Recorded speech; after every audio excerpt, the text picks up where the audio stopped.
En menos de una semana, China hizo grandes cosas y vamos a analizar sus movimientos. Recibieron a Donald Trump y después recibieron a Vladimir Putin. 4 días de diferencias para ser exactos. 2 hombres, 2 superpotencias nucleares, 2 enemigos históricos, 2 visitas totalmente diferentes. Y aunque muchos vieron banderas, alfombras rojas y ceremonias, muy pocos entendieron el verdadero mensaje de Xi Jinping, el cual Xi Jinping le está enviando al mundo, que lo estamos viendo en tiempo real con nuestros propios ojos. Porque esto no fue solo diplomacia, esto fue ajedrez geopolítica en tiempo real. Donald Trump llegó aquí a negociar con los CEOs, con los poderosos de la economía. Putin llegó a algo diferente. Llegó como socio estratégico de China y Putin necesita mucho de China. China dejó claro aquí que está jugando un juego mucho más grande que simplemente escoger un bando u otro. China está empleando no las 48 leyes del poder, las 84 leyes del poder, haciendo la ley de do not commit to anyone, que no escojas un bando. Vamos a analizar cuál es el bando chino aquí y por qué el recibimiento de estos mandatarios no fue igual. ¿Qué está intentando hacer China? Porque China es el rival real de los Estados Unidos. No es Irán. Estos son peones peleando de una forma estratégica para tener más control en las negociaciones. También vamos a reportar por qué Rusia necesita desesperadamente de Xi Jinping y cómo todo esto puede definir el futuro de la economía, la guerra y el nuevo orden que se aproximan. Porque mientras la mayoría de las personas y países pueden estar distraídos, las potencias ya están reorganizando el tablero internacional. El aeropuerto dijo más de lo que la gente entendió. La mayoría de personas creen que los protocolos diplomáticos son pura formalidad, pero no. En política internacional, cada detalle es fríamente calculado. ¿Quién recibe al líder? ¿Quién le da la mano primero? ¿Dónde duerme el líder que visita? ¿Quién se sienta al lado de él? ¿Qué palabras usan? ¿Y cómo funciona todo? Todo esto comunica poder por todas partes. Y aquí es donde empieza la diferencia entre Donald Trump y Putin, que vamos a analizar aquí cuidadosamente. Cuando Donald Trump aterrizó en China, fue recibido por Han Zheng, el vicepresidente chino. Fue un recibimiento elegante, fue un recibimiento grande y fue un recibimiento formal. Incluso fue más grande toda la recibida, toda la ceremonia, fue más grande para Donald Trump que para Putin. Pero en la estructura real del Partido Comunista de China, el vicepresidente, quien recibió a Donald Trump, es como ceremonial, es como el presidente de Israel. ¿Cómo si rey? ¿Qué presidente de Israel? ¿Qué tiene que ver el presidente de Israel con esto? Eso mismo. ¿Quién sabe en Israel? Es el primer ministro Benjamin Netanyahu, no el presidente. En este caso quien recibió a Donald Trump fue una especie de J.D. Vance, pero en China es más simbólico, porque el que sabe es Xi Jinping. Y enviar al vicepresidente chino también representa, estamos enviando el representante del presidente a nivel simbólico, a nivel de jerarquía del gobierno chino. Pero cuando llegó Putin, todo fue algo diferente, porque se sintió como algo más cercano, más estratégico. Y a Putin lo esperó nada más y nada menos que Wang Yi, el hombre que realmente maneja gran parte de la política exterior de China, el secretario de Relaciones Exteriores. Entonces, es como decir, a Donald Trump lo recibió el vicepresidente como que lo reciba J.D. Vance, y a Putin lo recibió el secretario de Relaciones Exteriores, que viene siendo como el secretario de Estado, que viene siendo como Marco Rubio. Esa es la diferencia en esa parte. Y esto no se queda aquí. Tenemos muchos más detalles, porque estamos metidos en todo. Dijo nuestra profesora de la pandemia, Nancy Pelosi, que los ángeles y los demonios están en los detalles. Y me he dado cuenta que es cierto, Pelosi. ¿Dónde se quedó Donald Trump? Donald Trump fue hospedado con lujos y con diplomacia. Y Putin fue llevado al Diayutai. ¿Qué es el Diayutai? Es la residencia histórica donde China aloja a los aliados más importantes del Partido Comunista Chino. No que Donald Trump fue mal hospedado, fue hospedado con todos los lujos y detalles. Más de ahí no se podía hacer. Pero a Putin lo dejaron como en la residencia del amigo y a Donald Trump que se quede más en un lugar como negociación estratégica entre países. El Diayutai, donde se quedó Putin, es un complejo histórico y cerrado. Ahí se han hospedado figuras soviéticas, líderes estratégicos y socios que China considera claves para su seguridad nacional. Fue algo más cercano. Se entiende todo esto ya que Rusia y China tienen más alianzas estratégicas de cooperación. Y aquí es donde muchos analistas entendieron algo. China puede negociar con Trump, sentarse ambos a la mesa, hacer tratos y hacer la diplomacia a lo mejor de sus habilidades. Pero se siente más confianza estratégica con Putin. Ahí es que está la diferencia. Donald Trump llegó por dinero, tecnología y estabilidad del mundo, con Wall Street, Tesla, Nvidia, fábricas, barcos, Visa y Mastercard. Ahora vamos a entender algo importante. Trump no fue a China solo para tomarse fotos y caminar y ver los niños.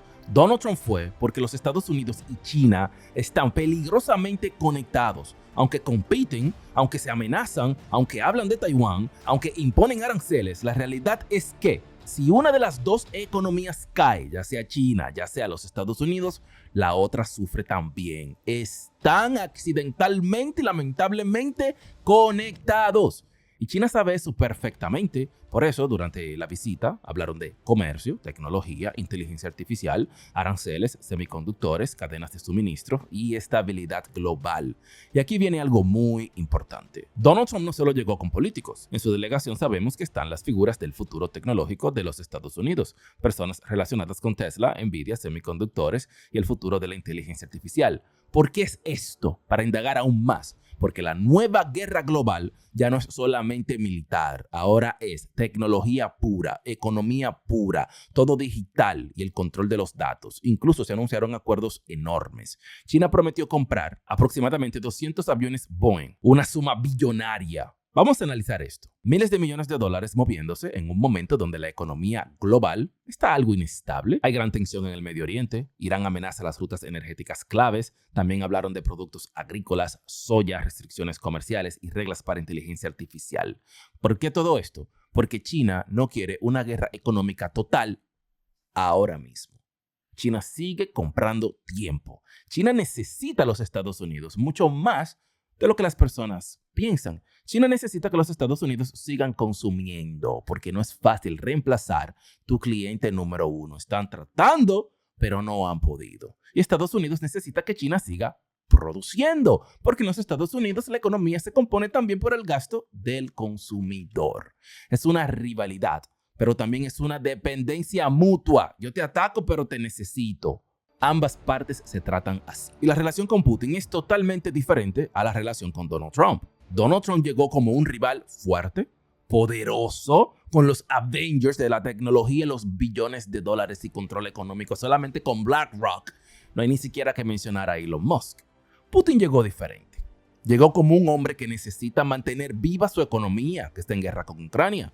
Después de ese conflicto con Ucrania, Rusia ha sido golpeado fuertemente por sanciones de la Unión Europea, de Estados Unidos, todas esas sanciones occidentales.